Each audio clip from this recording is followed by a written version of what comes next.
In the business report, Jamaica's gaming industry has expanded significantly over the past 5 years, with the number of gaming machines more than doubling across the island.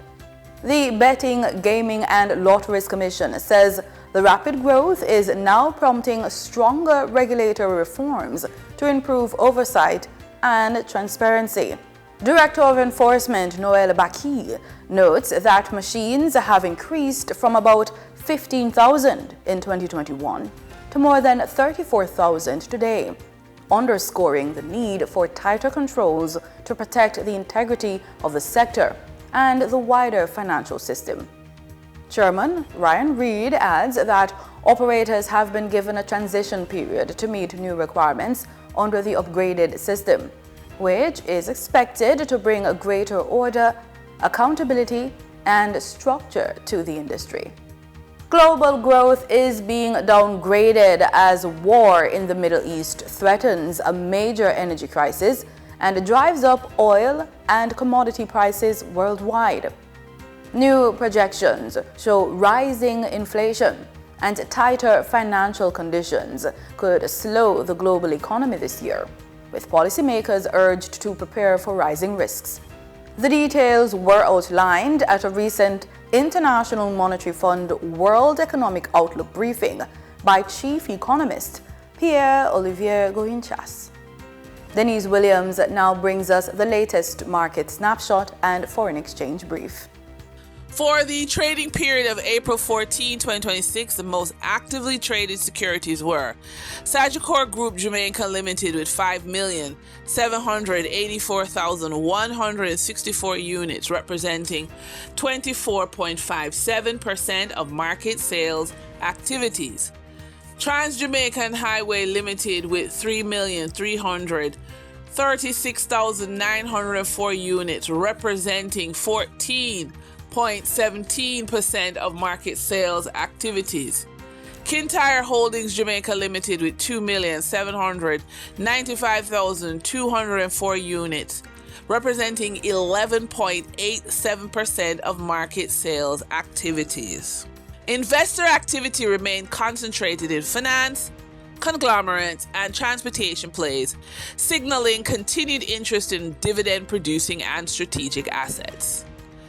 Turning to the foreign exchange market based on Bank of Jamaica data for April 14, 2026, Forex traders recorded significant activity with strong demand across major currencies. For the US dollar, trading margins reflected steady liquidity, with the US selling at $157 and buying at $159.32. For the Canadian dollar, moderate gains supported by $1.39 transaction spreads.